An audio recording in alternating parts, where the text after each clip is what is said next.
ਜਦੋਂ ਨੂੰ ਮੈਂ ਭਾਈ ਦੀ ਉਸ ਦਿਨ ਹੜਤਾਲ ਸੀ, ਕੋਈ ਵਹੀਕਲ ਨਹੀਂ ਸੀ ਜਾ ਰਿਹਾ। ਰੋਂਦੀ ਕਰਲਾਉਂਦੀ ਸੜਕ ਤੇ ਪਿੱਟਦੀ ਤੁਰੀ ਜਾਨੀ ਆ। ਉਹਨੂੰ 3:45 ਦਾ ਟਾਈਮ ਹੋ ਗਿਆ। 4:45 ਵਜੇ ਉਹਨੇ ਆਖਰੀ ਸਾਹ ਲੈ ਲਿਆ। ਕਈ ਵਾਰੀ ਅਕਸਰ ਹੀ ਮੈਂ ਦਾਦੀ ਮਾਂ ਨੂੰ ਦੇਖ ਲੈਣਾ ਨਾ, ਰਾਤ ਨੂੰ 12-1 ਵਜੇ ਉੱਠਣਾ ਸੀ ਵਾਸ਼ਰੂਮ ਕਰਨ, ਤੇ ਮੈਂ ਕਹਿਣਾ ਦਾਦੀ ਮਾਂ ਤੁਸੀਂ ਬੈਠੇ ਆ, ਤੁਸੀਂ ਕੀ ਕਰਦੇ ਆ? ਉਹਨੇ ਕਹਿਣਾ ਨਾ ਪੁੱਤ ਤਾਰੇ ਗਿਣਦੀ ਦੀ ਰਾਤ ਲੰਘ ਜਾਂਦੀ, ਨੀਂਦ ਨਹੀਂ ਆਉਂਦੀ। ਤੇ ਮੈਂ ਮਜ਼ਾਕ ਕਰਨਾ, ਮੈਂ ਕਹਿਣਾ ਬੇਬੇ ਇੰਨੇ ਤਾਰੇ ਕਿੱਥੇ ਗਿਣੇ ਜਾਂਦੇ ਆ, ਕਮਲ ਮਾਰਦੀ ਆ ਤੂੰ, ਸਾਨੂੰ ਤੂੰ ਬੁੱਧੂ ਬਣਾਈ ਜਾਨੀ ਆ। ਜਿੱਦੇ ਵੀਰ ਮੇਰੇ ਤੇ ਪਈ ਆ ਨਾ, ਤੇ ਤਾਰਿਆਂ ਦੇ ਮੰਡਲ ਭੌਂ ਗਏ ਸੀ, ਤੇ ਰਮਨ ਵੀ ਸਾਰੀ ਰਾਤ ਤਾਰੇ ਗਿਣਦੀ ਰਹੀ। ਦਿਨ ਨਹੀਂ ਸੀ ਚੜਿਆ ਮੈਨੂੰ। ਮੈਂ ਵੀ ਕਹਿੰਦੀ ਸੀ ਕਦੋਂ ਦਿਨ ਚੜੇ, ਤੇ ਜਿੱਥੇ ਉਹ ਸੁੱਤਾ ਪਿਆ ਜਾ ਕੇ ਉਹਦੇ ਕੋਲੇ ਬਹਿ ਜਾ। ਮੈਨੂੰ ਨਹੀਂ ਲੱਗਦਾ ਠੱਲ ਪਊਗੀ। ਠੱਲ ਇਸ ਕਰਕੇ ਨਹੀਂ ਪੈਣੀ ਕਿਉਂਕਿ ਜਿੰਨੀ ਸਾਡੀ ਲੀਡਰਸ਼ਿਪ ਆ, ਜਿੰਨੀ ਸਾਡੀ ਅਫਸਰਸ਼ਾਹੀ ਆ, ਉਹ ਕਿਤੇ ਨਾ ਕਿਤੇ ਕਰਪਟ ਆ, ਕਿਤੇ ਨਾ ਕਿਤੇ ਗਾਂਧੀ ਵਾਲੇ ਨੋਟਾਂ ਤੇ ਵਿਕੀ ਹੋਈ ਆ। ਜੇਬਾਂ ਭਰਨ ਦੀ ਲਾਲਸਾ, ਜਵਾਨੀ ਦਾ ਫਿਕਰ ਕਿਸੇ ਨੂੰ ਨਹੀਂ। ਜਵਾਨੀ ਤਾਂ ਸੇਫ ਆ, ਤਾਂ ਬਚ ਸਕਦੀ ਆ ਜੇ ਪਿੰਡਾਂ ਦੇ ਲੋਕ, ਸ਼ਹਿਰਾਂ ਦੇ ਲੋਕ ਅਲਾਮ ਬੰਦ ਹੋਣਗੇ ਤੇ ਇੱਕ ਹੰਭਲਾ ਮਾਰਨਗੇ। ਦੁਨੀਆ ਉੱਜੜ ਗਈ ਸੀ ਮੇਰੀ। 2016 ਦੇ ਵਿੱਚ ਮੇਰੇ ਪਤੀ ਦੀ ਡਰੱਗ ਓਵਰਡੋਜ਼ ਦੇ ਨਾਲ ਮੌਤ ਹੋ ਗਈ। 24 ਜੂਨ ਅੱਜ ਵੀ ਜਦੋਂ ਉਹ ਕਾਲੀ ਰਾਤ ਚੇਤਾ ਆ ਜਾਂਦੀ ਹੈ, ਤੇ ਕਈ ਰਾਤਾਂ ਦੀ ਨੀਂਦ ਡਾ ਕੇ ਲੈ ਜਾਂਦੀ ਹੈ ਮੇਰੀ। ਮੈਂ ਤਾਂ ਇੱਥੇ ਬੈਠੀ ਭਰਾ ਰਾਹ ਉਡੀਕਦੀ ਸੀ। 12 ਵਜੇ ਦਾ ਟਾਈਮ ਮੈਨੂੰ ਦਿੱਤਾ। 12 ਵਜੇ ਮੈਨੂੰ ਇਹ ਫੋਨ ਆ ਜਾਂਦਾ ਵੀ ਗੋਗੀ ਨੇ ਤਾਂ ਡਰੱਗ ਲੈ ਲਈ ਤੇ ਕੋਮਾ 'ਚ ਆ।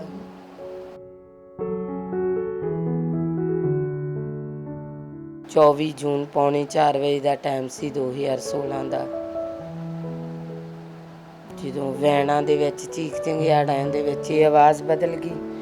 ਮੈਂ ਉਦੋਂ ਆਪਦੇ ਪਤੀ ਦੀ ਸਿਵੇਂ ਤੇ ਕਸਮ ਖਾਧੀ ਸੀ ਵੀ ਰੱਬ ਤਾਂ ਹੈ ਨਹੀਂ, ਪਰ ਇੱਕ ਤਹਈਆ ਜ਼ਰੂਰ ਕਰੂੰਗੀ ਵੀ ਮੇਰੇ ਤੇ ਚਿੱਟੀ ਚੁੰਨੀ ਆਈ ਪੰਜਾਬ ਦੀ ਕਿਸੇ ਧੀ ਤੇ ਆਵੇ ਨਾ। ਲੜਾਈ ਲੜ ਰਹੀ ਹਾਂ ਹੁਣ। ਇਹਨਾਂ ਦਿਨਾਂ 'ਚ ਮੇਰੀ ਸਿਹਤ ਬਹੁਤ ਜ਼ਿਆਦਾ ਖਰਾਬ ਆ, ਕਾਫੀ ਜ਼ਿਆਦਾ ਪ੍ਰੋਬਲਮਸ ਆ ਰਹੀਆਂ ਮੇਰੀ ਸਿਹਤ ਨੂੰ ਲੈ ਕੇ ਮੈਨੂੰ। ਪਰ ਫਿਰ ਵੀ ਮੇਰੀ ਕੋਸ਼ਿਸ਼ ਇਹ ਹੁੰਦੀ ਆ ਵੀ ਭਲਾ ਮੈਨੂੰ ਪਿੰਡ ਦਾ ਇੱਕ ਬੰਦਾ ਨਸ਼ੇ ਦੇ ਖਿਲਾਫ ਫੋਨ ਕਰਦਾ ਨਾ, ਮੈਂ ਉਹ ਇੱਕ ਲਈ ਵੀ ਪਹੁੰਚ ਕਰਦੀ ਹਾਂ।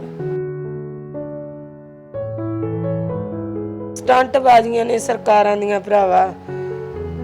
ਜਿਹੜੀ ਕੌਮ ਤੀਰਾਂ ਤਲਵਾਰਾਂ ਨਾਲ, ਖੰਜਰਾਂ ਨਾਲ ਨਹੀਂ ਮਰੀ, ਸਿਆਸਤ ਨਾਲ ਨਹੀਂ ਮਰੀ, ਇਹਨਾਂ ਨੇ ਇੱਕ ਛੋਟਾ ਜਿਹਾ ਜ਼ਰੀਆ, ਇੱਕ ਨੀਡਲ ਤੇ ਸਰੰਜ ਦੇ ਨਾਲ ਉਹ ਯੂਥ ਨੂੰ ਖਤਮ ਕਰਨਾ ਸ਼ੁਰੂ ਕਰਤਾ।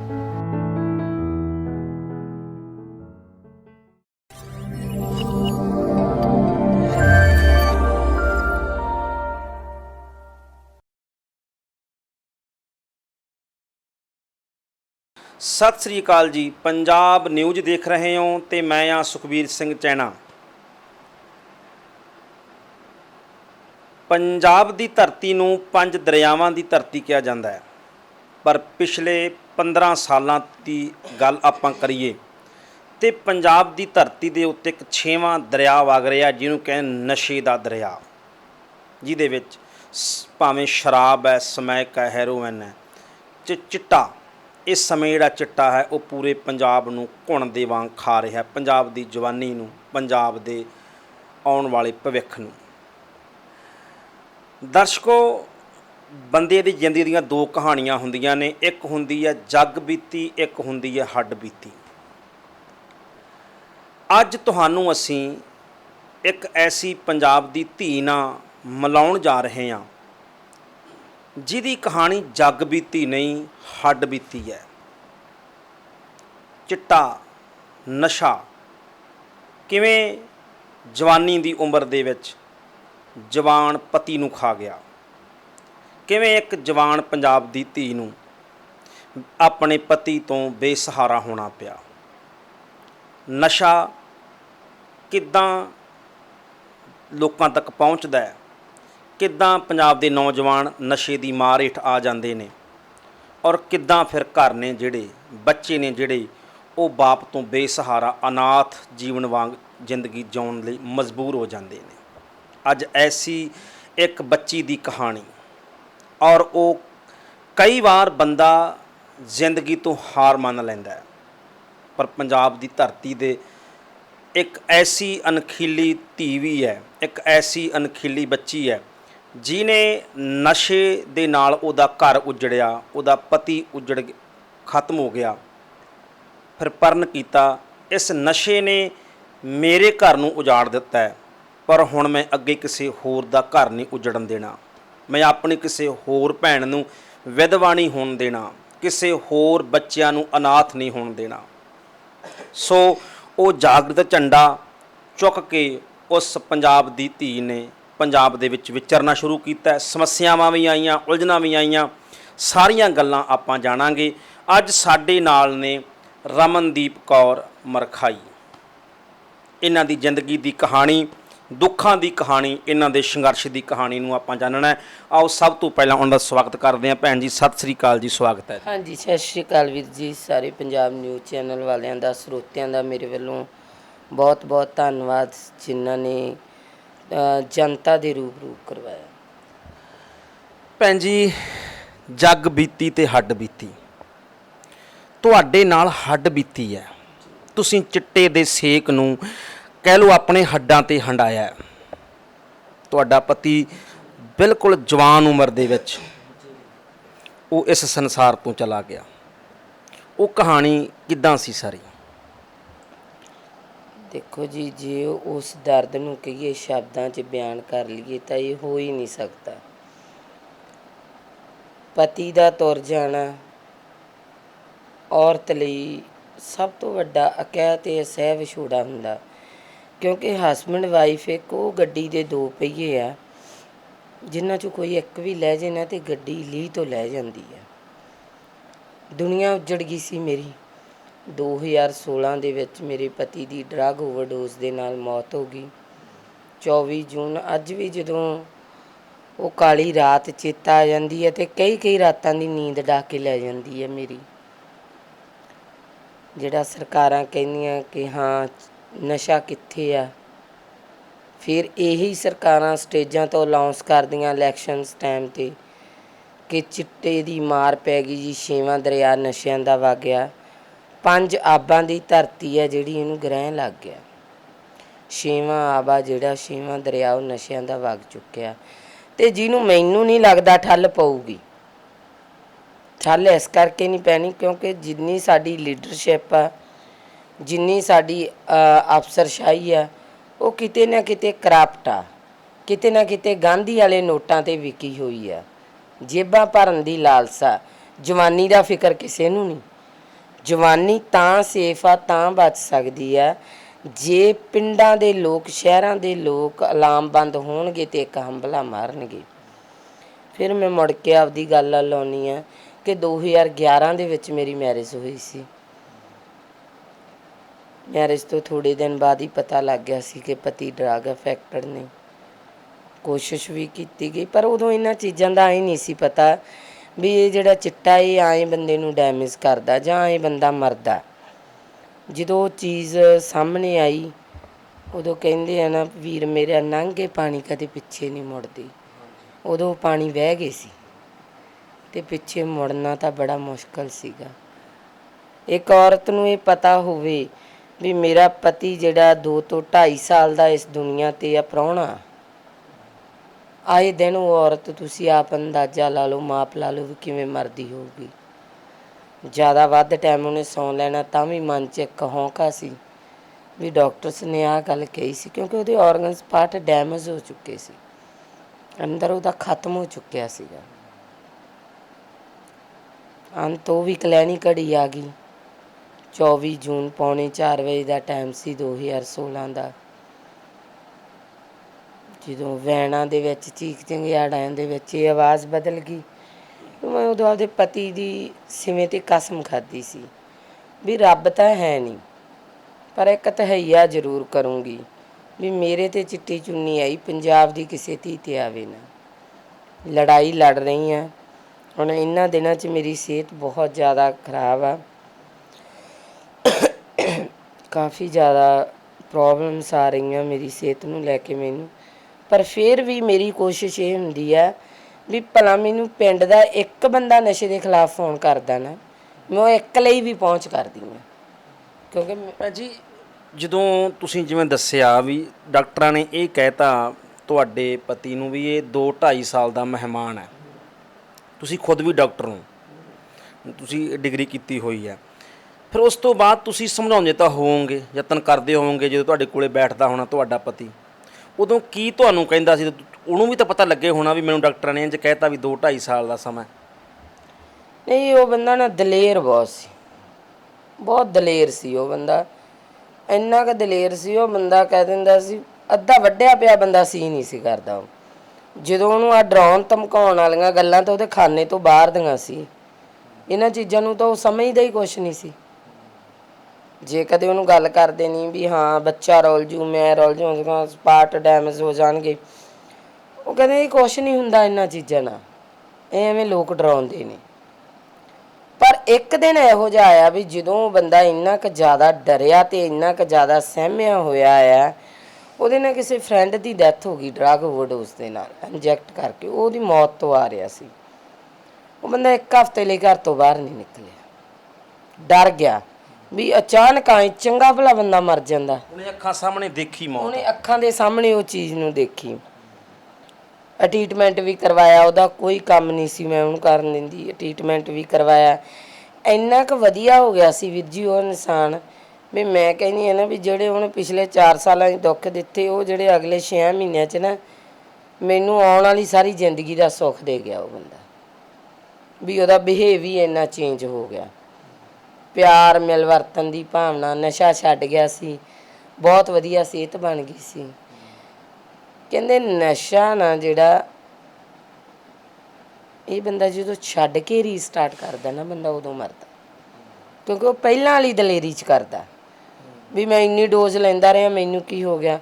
ਉਹਨੇ ਯਕਦਮ ਉਸ ਡੋਜ਼ ਦੇ ਥਰੂ ਅਕੋਰਡਿੰਗ ਹੀ ਡੋਜ਼ ਲਈ, ਉਹਨੇ ਬਲਾਸਟ ਕਰਤਾ ਅੰਦਰ ਉਹਦੇ। ਅੱਛਾ, ਨਸ਼ਾ 4 ਸਾਲ ਕੀਤਾ, ਫਿਰ ਦੋਸਤ ਦੀ ਅੱਖਾਂ ਸਾਹਮਣੇ ਮੌਤ ਹੋ ਗਈ, ਫਿਰ ਛੱਡ ਵੀ ਦਿੱਤਾ, 6 ਮਹੀਨੇ ਛੱਡਿਆ ਵੀ ਰਿਹਾ, ਘਰ ਤੁਹਾਡੇ ਨਾਲ ਵਧੀਆ ਰਹਿੰਦਾ ਵੀ ਰਿਹਾ, ਵਧੀਆ ਮਾਹੌਲ ਦੇ ਵਿੱਚ। ਫਿਰ ਇੱਕਦਮ ਐਸਾ ਕੀ ਹੋਇਆ ਵੀ ਦੁਬਾਰਾ ਫਿਰ ਨਸ਼ੇ ਤੇ ਲੱਗ ਗਿਆ? ਦੇਖੋ ਜੀ, ਮੇਰੇ ਚਾਚਾ ਜਾਂ ਇਹ ਕਹਿ ਲਓ ਵੀ ਜਿਹੜੇ ਉਹਦੇ ਸਾਥੀ ਸੀ, ਉਹਦੀ ਜੁੰਡਲੀ ਸੀਗੀ, ਉਹਦੇ ਸੰਪਰਕ ਦੇ ਵਿੱਚ ਰਹੀ ਉਸ ਸਮੇਂ ਵੀ ਫਿਰ? ਨਹੀਂ ਜੀ, ਮੇਰੇ ਨਾ ਇੱਥੇ ਚਾਚਾ ਜੀ ਦੀ ਡੈਥ ਹੋਈ ਸੀ, ਅਸੀਂ ਇੱਥੇ ਸੀਗੇ, ਮੇਰੇ ਪੇਕੀ ਸੀ ਮੈਂ। ਅਰਲੀ ਮਾਰਨਿੰਗ ਵੀਰ ਜੀ ਮੈਨੂੰ ਕਾਲ ਆਉਂਦੀ ਆ ਕਿ ਰਮਨ ਮੈਂ ਅੱਜ ਲੈਣ ਆ ਰਿਹਾ। ਘਰ ਤੋਂ ਤਿਆਰ ਹੋ ਕੇ ਨਿਕਲਦਾ, ਕਹਿ ਲਓ ਕਿ ਸੰਗਤ ਹੀ ਉਹਨੂੰ ਇਹੋ ਜਿਹੀ ਮਿਲ ਗਈ ਕਿ ਜਿਹੜਾ ਬੰਦਾ ਉਹਨੂੰ ਘਰ ਤੋਂ ਲੈ ਕੇ ਗਿਆ, ਉਹਨੂੰ ਇੱਧਰ ਨੂੰ ਲਿਆਉਣ ਦੀ ਬਜਾਏ ਉਹਨੂੰ ਉਸ ਰਾਹ ਵੱਲ ਲੈ ਗਿਆ ਜਿੱਥੇ ਨਸ਼ਾ ਜਿਹੜਾ ਸ਼ਰੇਆਮ ਵਿਕਦਾ। ਮਾਲਮ ਪਿੰਡ ਆ, ਜਲਾਲਾਬਾਦ ਦਾ ਮਸ਼ਹੂਰ ਪਿੰਡ ਮੰਨਿਆ ਜਾਂਦਾ, ਜਿੱਥੇ ਬੁੜੀਆਂ ਕੀ ਬੱਚੇ ਵੀ ਨਸ਼ੇ ਦੀ ਤਸਕਰੀ ਕਰਦੇ ਆ। ਅਤੇ ਜਦੋਂ ਕੋਈ ਨਸ਼ੇ ਵਾਲੀ ਗੱਡੀ ਆ ਕੇ ਖੜ੍ਹਦੀ ਅਤੇ ਕਹਿ ਦਿੰਦੇ ਮਜੀਠੀਆ ਸਾਹਿਬ ਆ ਗਏ। ਗਾੜਾ ਇਹਨਾਂ ਦਾ, ਸੁਖਬੀਰ ਬਾਦਲ ਦਾ ਗਾੜਾ, ਉਹ ਹਲਕਾ ਸੁਖਬੀਰ ਬਾਦਲ ਦਾ, ਇਲੈਕਸ਼ਨਸ ਲੜਦੇ ਨੇ ਉੱਥੋਂ। ਸੋ ਕਹਿੰਦੇ ਹੁੰਦੇ ਆ ਨਾ, ਬੰਦਾ ਰਾਹ ਪਿਆ ਪਿਆ ਜਦੋਂ ਕਰਾਹ ਵੱਲ ਨੂੰ ਜਾਂਦਾ ਅਤੇ ਸੁਭਾਵਿਕ ਇੱਦਾਂ ਦੀਆਂ ਦੁਰਘਟਨਾਵਾਂ ਹੋ ਜਾਂਦੀਆਂ। ਮੈਂ ਤਾਂ ਇੱਥੇ ਬੈਠੀ ਭਰਾ ਰਾਹ ਉਡੀਕਦੀ ਸੀ, 12 ਵਜੇ ਦਾ ਟਾਈਮ ਮੈਨੂੰ ਦਿੱਤਾ, 12 ਵਜੇ ਮੈਨੂੰ ਇਹ ਫੋਨ ਆ ਜਾਂਦਾ ਵੀ ਗੋਗੀ ਨੇ ਤਾਂ ਡਰੱਗ ਲੈ ਲਈ ਅਤੇ ਕੋਮਾ 'ਚ ਆ। ਅੱਛਾ। ਜਦੋਂ ਨੂੰ ਮੈਂ ਭਾਈ ਦੀ ਉਸ ਦਿਨ ਹੜਤਾਲ ਸੀ, ਕੋਈ ਵਹੀਕਲ ਨਹੀਂ ਸੀ ਜਾ ਰਿਹਾ, ਰੋਂਦੀ ਕਰਲਾਉਂਦੀ ਸੜਕ 'ਤੇ ਪਿੱਟਦੀ ਤੁਰੀ ਜਾਂਦੀ ਆ। ਉਦੋਂ ਨੂੰ 3:45 ਦਾ ਟਾਈਮ ਹੋ ਗਿਆ, 3:45 ਵਜੇ ਉਹਨੇ ਆਖਰੀ ਸਾਹ ਲੈ ਲਿਆ। ਫਿਰ ਤਾਂ ਦੁਨੀਆ 'ਚ ਭਰਾ ਹਨੇਰਾ ਪਿਆ ਉਦੋਂ ਦਾ। ਹਜੇ ਤੁਸੀਂ ਪਹੁੰਚ ਗਏ ਸੀ ਜਦੋਂ ਉਸਨੇ ਆਖਰੀ ਸਵਾਸ ਲਈ ਆ? ਨਹੀਂ ਜੀ, ਦੋਨੋਂ ਲੱਗ ਗਏ ਸੀ, ਫਾਟਕ ਲੱਗ ਗਏ ਸੀ ਸਾਨੂੰ। ਜੋ ਕਹਿੰਦੇ ਨੇ ਵਧੀ ਨੂੰ ਢੋ ਲੱਗਦੇ ਆ ਅਤੇ ਘਟੀ ਨੂੰ ਅੜਚਣਾ, ਉਸ ਦਿਨ ਮੇਰੇ ਸਰਦਾਰ ਦੀ ਘਟੀ ਸੀ। ਜੇ ਕਿਤੇ ਵਧੀ ਹੁੰਦੀ ਤੇ ਖਬਰੇ ਮੈਂ ਹੀ ਟਾਈਮ ਤੇ ਪਹੁੰਚ ਜਾਂਦੀ। 2.5 ਇੰਚ ਦੀ ਨੀਡਲ ਨੇ ਮੇਰੀ ਜ਼ਿੰਦਗੀ ਬਰਬਾਦ ਕਰਤੀ। ਸਟੰਟਬਾਜ਼ੀਆਂ ਨੇ ਸਰਕਾਰਾਂ ਦੀਆਂ ਭਰਾਵਾ। ਜਿਹੜੀ ਕੌਮ ਤੀਰਾਂ ਤਲਵਾਰਾਂ ਨਾਲ ਖੰਜਰਾਂ ਨਾਲ ਨਹੀਂ ਮਰੀ, ਸਿਆਸਤ ਨਾਲ ਨਹੀਂ ਮਰੀ, ਇਹਨਾਂ ਨੇ ਇੱਕ ਛੋਟਾ ਜਿਹਾ ਜ਼ਰੀਆ, ਇੱਕ ਨੀਡਲ ਤੇ ਸਰੰਜ ਦੇ ਨਾਲ ਉਹ ਯੂਥ ਨੂੰ ਖਤਮ ਕਰਨਾ ਸ਼ੁਰੂ ਕਰਤਾ। ਭੈਣ ਜੀ, ਜਦੋਂ ਤੁਹਾਡੇ ਪਤੀ ਦੀ ਡੈਥ ਹੁੰਦੀ ਹੈ ਉਦੋਂ ਤੁਹਾਡੇ ਬੱਚੇ, ਤੁਹਾਡੇ 2 ਬੱਚੇ ਨੇ, ਉਹ ਕਿੰਨੀ ਕਿੰਨੀ ਉਮਰ ਦੇ ਸੀ ਉਦੋਂ? ਬੇਟਾ 9 ਮਹੀਨਿਆਂ ਦਾ ਸੀ ਜੀ। ਪਹਿਲੇ ਦਿਨ ਉਸ ਦਿਨ ਬੇਟੇ ਨੇ ਪਾਪਾ ਕਿਹਾ ਸੀ ਤੇ ਪਹਿਲੇ ਦਿਨ ਮੇਰੇ ਪਤੀ ਦੀ ਡੈੱਡ ਬੋਡੀ ਪੈਰ ਦੇ ਅੰਗੂਠੇ ਨੂੰ ਹੱਥ ਪਾ ਕੇ ਖੜਾ ਹੋਇਆ ਸੀ ਮੇਰਾ ਪੁੱਤ। ਬੱਚੀ ਮੇਰੀ ਪੌਣੇ 3 ਸਾਲ ਦੀ ਸੀ। ਉਹ ਵੀ ਜਵਾਨੂੰਆਂ ਵੰਜਾ ਗਿਆ ਤੇ ਸਾਨੂੰ ਵੀ ਰੋਲ ਗਿਆ। ਜਿਵੇਂ ਭੈਣ ਜੀ ਕਹਿੰਦੇ ਨੇ ਵੀ ਜਿਹੜਾ ਡਰੱਗ ਵਾਲਾ ਬੰਦਾ ਹੁੰਦਾ ਜਾਂ ਚਿੱਟਾ ਪੀਣ ਵਾਲਾ ਹੁੰਦਾ, ਉਹ ਪਰਿਵਾਰ ਨਾਲ ਪ੍ਰੇਮ ਪਿਆਰ ਛੱਡ ਜਾਂਦਾ ਸਭ ਕੁਛ। ਉਹਨੂੰ ਸਿਰਫ ਨਾ ਭੈਣ ਦੀ, ਨਾ ਭਰਾ ਦੀ, ਨਾ ਪਤਨੀ ਦੀ, ਨਾ ਬੱਚਿਆਂ ਦੀ, ਸਿਰਫ ਉਹਨੂੰ ਆਪਦੇ ਨਸ਼ੇ ਦੀ ਪੂਰਤੀ ਤੱਕ ਹੁੰਦੀ ਹੈ ਗੱਲ। ਕਿ ਇਹਦੇ ਨਾਲ ਸੀ ਇੱਦਾਂ ਤਾਂ ਪਰ ਤੁਹਾਡੀ ਪਰਵਾਹ ਕਰਦਾ ਸੀ, ਫਿਕਰ ਕਰਦਾ ਸੀ? ਨਹੀਂ ਜੀ, ਜੋ ਡਰੱਗ ਫੁੱਲ ਲੈਂਦਾ ਸੀ ਉਦੋਂ ਤਾਂ ਕੋਈ ਪਰਵਾਹ ਨਹੀਂ ਸੀਗੀ। ਕੁੱਟਮਾਰ ਵੀ ਬਹੁਤ ਸੀ ਉਹਦੀ, ਉਦੋਂ ਕੋਈ ਪਰਵਾਹ ਨਹੀਂ ਸੀ ਹੈਗੀ ਗੀ।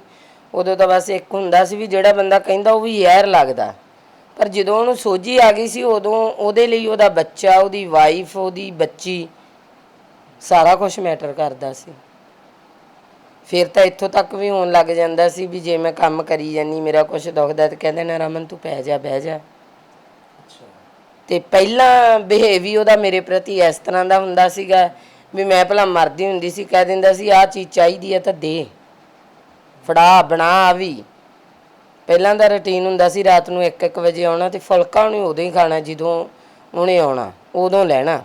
ਤਵੇ ਤੋਂ ਲੈਂਦਾ ਉਹਦੀ ਥਾਲੀ 'ਚ ਟਿਕਣਾ ਚਾਹੀਦਾ। ਇੱਦਾਂ ਦਾ ਸਲੂਕ ਵੀ ਸੀ। ਹਾਂਜੀ, ਕੰਮ ਕੀ ਕਰਦੇ ਸੀ ਤੁਹਾਡੇ ਪਤੀ? ਨਹੀਂ, ਮੇਰੇ ਪਤੀ ਕੰਮ ਕੋਈ ਨਹੀਂ ਸੀ ਕਰਦੇ। ਅੱਛਾ। ਤੇ ਫਿਰ ਜਿਹੜਾ ਤੁਸੀਂ ਕਹਿੰਦੇ ਹੋ ਵੀ ਕੰਮ, ਚਲੋ ਤੁਸੀਂ ਤੁਹਾਡੀ ਆਪਣੀ ਸੀ ਹੈ ਨਾ, ਤੁਸੀਂ ਡਾਕਟਰੇਟ ਕੀਤੀ ਹੋਈ ਹੈ, ਤੁਸੀਂ ਡਾਕਟਰ ਹੋ। ਫਿਰ ਜਿਹੜਾ ਇੱਦਾਂ, ਕਿਉਂਕਿ ਇਹ ਮਹਿੰਗਾ ਨਸ਼ਾ ਮੰਨਿਆ ਜਾਂਦਾ ਬਹੁਤ ਜ਼ਿਆਦਾ, ਫਿਰ ਉਹਦੀ ਨਸ਼ੇ ਦੀ ਪੂਰਤੀ ਕਿੱਦਾਂ ਹੁੰਦੀ ਸੀ? ਦੇਖੋ ਜੀ, ਇਹ ਚੀਜ਼ ਸਾਨੂੰ ਵੀ ਸਮਝ 'ਚ ਨਹੀਂ ਆਈ। ਨਾ ਤਾਂ ਉਹ ਘਰ ਤੋਂ ਪੈਸੇ ਲੈਂਦਾ ਸੀ, ਨਾ ਉਹਦਾ ਬੈਕਗਰਾਉਂਡ ਕਰਪਟ ਸੀ। ਗਲੀਆਂ ਦੇ ਕੱਖ ਵੀ ਉਸ ਬੰਦੇ ਨੂੰ ਰੋਂਦੇ ਸੀ। ਇਹ ਮਾਣ ਵਾਲੀ ਗੱਲ ਸੀ ਮੇਰੇ ਲਈ। ਹਰ ਇੱਕ ਧੀ ਭੈਣ ਨੂੰ ਧੀ ਭੈਣ ਸਮਝਿਆ, ਉਹਨੇ ਇੱਜ਼ਤ ਕੀਤੀ। ਕਿਤੇ ਉਹਦਾ ਲੜਾਈ ਝਗੜੇ ਦਾ ਰਿਕਾਰਡ ਨਹੀਂ ਸੀ ਤੇ ਕਿਤੇ ਉਹਦਾ ਚੋਰੀ ਜਾਰੀ ਦਾ ਰਿਕਾਰਡ ਨਹੀਂ ਸੀ। ਕਿਸੇ ਲੀਡਰ ਨਾਲ ਸੰਪਰਕ ਹੋਵੇ ਰਾਜਨੀਤੀ 'ਚ? ਹਾਂ, ਲੀਡਰਸ਼ਿਪ ਦਾ ਜ਼ਰੂਰ ਆ ਵੀ ਉਹਦਾ ਨਾ ਗਾਂਹ ਦੀ ਗਾਂਹ ਲੀਡਰਾਂ ਦੇ ਮੁੰਡਿਆਂ ਨਾਲ ਸੰਪਰਕ ਜ਼ਰੂਰ ਸੀ। ਤੁਸੀਂ ਮੰਨਦੇ ਹੋ ਫਿਰ, ਤੁਹਾਨੂੰ ਕਿਤੇ ਇਸ ਗੱਲ ਦੀ ਹੈ ਕਿਤੇ ਨਾ ਕਿਤੇ ਸ਼ੰਕਾ ਵੀ ਜਿਹੜਾ ਪੈਸਾ ਧੇਲਾ ਉਹ ਵਰਤਦਾ ਸੀ ਜਾਂ ਉਹ ਨਸ਼ੇ ਲਿਆਉਂਦਾ ਸੀ ਕਿਤੇ ਨਾ ਕਿਤੇ ਵਰਤਾਉਣ ਵਿੱਚ, ਜਾਂ ਕਿਤੇ ਨਾ ਕਿਤੇ ਉਹ ਲੋਕਾਂ ਦਾ ਹੱਥ ਸੀ ਉਹਨੂੰ? ਦੇਖੋ ਜੀ, ਇਹ ਜਿਹੜੀ ਗੱਲ ਆ ਜਾਂਦੀ ਹੈ ਨਾ ਵੀ ਕਿਸੇ ਦੇ ਹੱਥ ਦੀ ਜਾਂ ਕੋਈ ਦਿੰਦਾ ਸੀ, ਇਹ ਤਾਂ ਗੱਲ ਫਿਰ ਆ ਕੇ ਮੁਕੱਦਰਾਂ 'ਤੇ ਰੁਕ ਜਾਂਦੀ ਹੈ ਵੀ ਜਿੰਨੀ ਦੇਰ ਮੇਰਾ ਮਨ ਨਾ ਕਰੂਗਾ ਕੋਈ ਕਿਵੇਂ ਪਾਊਗਾ ਮੂੰਹ 'ਚ। ਪਰ ਨਾਲ ਦੂਜੀ ਦਫਾ ਮਨ ਇਹ ਵੀ ਸੋਚਦਾ ਕਿ ਜੇ ਸੁਸਾਇਟੀ ਚੰਗੀ ਹੁੰਦੀ ਤਾਂ ਉਹ ਇਸ ਪਾਸੇ ਵੱਲ ਜਾਂਦਾ ਨਾ। ਕਿਉਂਕਿ ਦੇਖੋ, ਇੱਕ ਬੰਦਾ ਗੁਰਦੁਆਰਾ ਸਾਹਿਬ ਜਾਂਦਾ, ਉਹ ਗੁਰਬਾਣੀ ਦੀ ਗੱਲ ਕਰੂਗਾ। ਇੱਕ ਬੰਦਾ ਰੋਜ਼ ਖਾੜਿਆਂ 'ਚ ਜਾਂਦਾ, ਉਹ ਸੜਕ 'ਤੇ ਜਾਂਦਾ ਵੀ ਉੱਚੀ ਹੇਕ 'ਚ ਗਾਣੇ ਗਾਉਂਦਾ ਜਾਊਗਾ। ਇਹ ਸੁਭਾਵਿਕ ਜੀ ਗੱਲ ਆ। ਕੇਰਾਂ ਇੱਕ ਵਾਰ ਦੀ ਗੱਲ ਆ, ਇੱਕ ਬੰਦਾ ਕਹਿੰਦਾ ਸੱਚ ਤੇ ਝੂਠ ਦੀ ਪਰਖ ਕਿਵੇਂ ਹੋਊਗੀ? ਉਹ ਕਹਿੰਦਾ ਮੈਂ ਹੈਗਾ, ਇਹ ਝੂਠ ਆ। ਉਹ ਕਹਿੰਦਾ ਇਹ ਕਿਵੇਂ? ਕਹਿੰਦਾ ਤੈਨੂੰ ਮੈਂ ਕਹਿੰਦਾ ਮੈਂ ਹੈਗਾ, ਇਹ ਝੂਠ ਆ। ਉਹ ਕਹਿੰਦਾ ਸਮਝ ਨਹੀਂ ਆਈ ਗੱਲ ਨਾਲ ਦਾ। ਕਹਿੰਦਾ ਤੂੰ ਹੈਗਾ, ਇਹ ਸੱਚ ਆ। ਉਹ ਕਹਿੰਦਾ ਇਹ ਕੀ? ਵੀ ਤੂੰ ਮੇਰੇ ਸਾਹਮਣੇ ਖੜਾ, ਮੈਂ ਹੈਗਾ ਝੂਠ ਆ, ਤੂੰ ਹੈਗਾ ਸੱਚ ਆ, ਇਹ ਕੀ ਆ? ਉਹ ਕਹਿੰਦਾ ਤੂੰ ਹੀ ਤੂੰ ਪਰਮਾਤਮਾ, ਜੋ ਸੱਚ ਆ ਸੱਚ ਨੇ ਚੱਲਣਾ। ਮੈਂ ਆ ਜੋ ਮੇਰੇ 'ਚ ਮੈਂ ਹਉਮੈ ਵਿਕਾਰ ਆ ਗਏ, ਜਦੋਂ ਬੰਦਾ ਇਹ ਕਹਿ ਦਿੰਦਾ ਨਾ ਕਿ ਮੈਨੂੰ ਕੋਈ ਢਾਉਣ ਵਾਲਾ ਨਹੀਂ ਜੰਮਿਆ, ਉਦੋਂ ਬੰਦਾ ਮਰਦਾ। ਮੇਰੇ ਪਤੀ ਦੇ ਵਿੱਚ ਉਹ ਚੀਜ਼ ਸੀ, ਉਹਨੂੰ ਆਪਣੇ ਆਪ ਤੇ ਮਾਣ ਸੀ ਵੀ ਇਹ ਜਿਹੜੇ ਨਾਰਮਲ ਨਸ਼ੇ ਆ ਨਾ, ਉਹ ਸ਼ੌਂਕੀਆ ਤੌਰ ਤੇ ਲੱਗਾ ਸੀ ਨਸ਼ੇ ਤੇ। ਕਿਉਂਕਿ ਜਦੋਂ ਉਹਨੂੰ ਲੋਕ ਦੱਸਦੇ ਸੀ ਨਾ ਵੀ ਇਹ ਨਸ਼ਾ ਐਡਾ ਘਾਤਕ ਆ, ਉਹ ਕਹਿੰਦੇ ਇਹ ਨਸ਼ਾ ਮੈਨੂੰ ਕੀ ਕਰ ਜੂਗਾ, ਇਹ ਨਸ਼ੇ ਨੂੰ ਮੈਂ ਖਤਮ ਕਰਕੇ ਵਿਖਾਊਂਗਾ, ਮੇਰੇ ਸਰੀਰ ਤੇ ਦੱਸੇ ਕੀ ਕਰਦਾ। ਇਹ ਚੀਜ਼ ਮੇਰੇ ਆਪਦੇ ਕੰਨੀ ਸੁਣਦੀ, ਅੱਖੀਂ ਵੇਖਣ ਦੀ ਆ। ਅਕਸਰ ਹੀ ਜਦੋਂ ਕਦੇ ਮੇਰੇ ਨਾਲ ਗੱਲੀ ਪੈ ਜਾਂਦਾ ਸੀ ਨਾ ਤੇ ਮੈਂ ਪੁੱਛਦੀ ਸੀ, ਫਿਰ ਮੈਂ ਕਹਿਣਾ ਵੀ ਐਡਾ ਦਲੇਰ ਬੰਦਾ ਐ ਧੋਖਾ ਖਾ ਕਿਵੇਂ ਗਿਆ। ਵੀ ਜਿਹੜੀ ਜਵਾਨੀ ਹੁੰਦੀ ਆਪਾਂ ਕਹਿੰਦੇ ਅੰਨੀ ਹੁੰਦੀ ਆ, ਅੰਨੀ ਬਿਲਕੁਲ 100% ਜਵਾਨੀ ਜਿਹੜੀ ਅੰਨੀ ਹੁੰਦੀ ਆ, ਜਵਾਨੀ ਅੰਨੀ ਹੁੰਦੀ ਆ। ਥੋੜਾ ਉਹਨੂੰ ਆਏ ਵੀ ਸੀਗਾ, ਇੱਕ ਦਿਨ ਵੈਸੇ ਸੁਭਾਵਿਕ ਗੱਲਾਂ ਕਰਨ ਲੱਗ ਗਿਆ। ਮੇਰੀ ਨਨਾਣ ਦੀ ਮੈਰਿਜ ਹੋਈ ਸੀ ਤੇ ਮੈਂ ਪੁੱਛਿਆ, ਮੈਂ ਕਿਹਾ ਵੀ ਦੇਖੋ ਤੇਰੀ ਭੈਣ ਦੀ ਮੈਰਿਜ ਸੀ, ਤੈਨੂੰ ਹੋਸ਼ ਨਹੀਂ ਸੀ, ਮੈਂ ਭਰਜਾਈ ਹੋ ਕੇ ਜ਼ਿੰਮੇਵਾਰੀ ਸਾਂਭ ਰਹੀ ਸੀ, ਹੈ ਨਾ, ਤੂੰ ਵੀ ਨਾਲ ਸੀ ਮੇਰੇ, ਪਰ ਤੇਰੇ ਤੋਂ ਜੱਜਮੈਂਟ ਹਰ ਇੱਕ ਨੂੰ ਹੋ ਰਹੀ।